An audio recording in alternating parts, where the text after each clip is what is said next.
Hello అందరికీ నమస్తే. Welcome back. ఇది ప్రైమరీ స్కూలు అండ్ ఇది అంగన్వాడీ స్కూల్. ఇక్కడేందంటే గడ్డి అనేది కొంచెం పెరిగింది. ఈ వాష్‌రూమ్ ఏరియా దగ్గర. ఈ వాష్‌రూమ్ ఏరియా అంగన్వాడీ స్కూల్ వాళ్ళది. అండ్ అది ప్రైమరీ స్కూల్ వాళ్ళది. సో, వర్క్ ఇలా చేసినాం. మంచిగా నీట్‌గా క్లీన్‌గా గడ్డి అనేది క్లీన్ చేసేసినాం. ఈ చెత్త కాగితాలంతా ఒక దగ్గర ఏసేసినాం. ఇది ట్రాక్టర్ వచ్చి లిఫ్ట్ చేస్తది.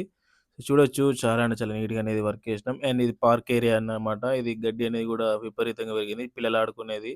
సో, గడ్డి అనేది గూడా క్లీన్ చేసేసుకుంటూ వస్తున్నాం. సో, ఈ వర్క్ అయిపోయినంక డ్రైనేజ్ వర్క్ ఉంది. డ్రైనేజ్ వర్క్‌కెళ్ళాలి. డ్రైనేజ్‌ల విషయానికొచ్చేస్తే 40 ఏండ్ల కింద డ్రైనేజ్‌లు అంటే 40 ఏండ్ల కింద కట్టిన మోరీలివి. చాలా అంటే చాలా ఇబ్బందయితుంది. ఎందుకంటే మోరేమో కిందకుంది. మెయిన్ రోడేమో మీదికుంది. వర్షాల కారణంగా మట్టి అంతా కొట్టుకొచ్చి డ్రైనేజ్‌లలో ఫుల్ ప్యాక్ అయిపోయింది.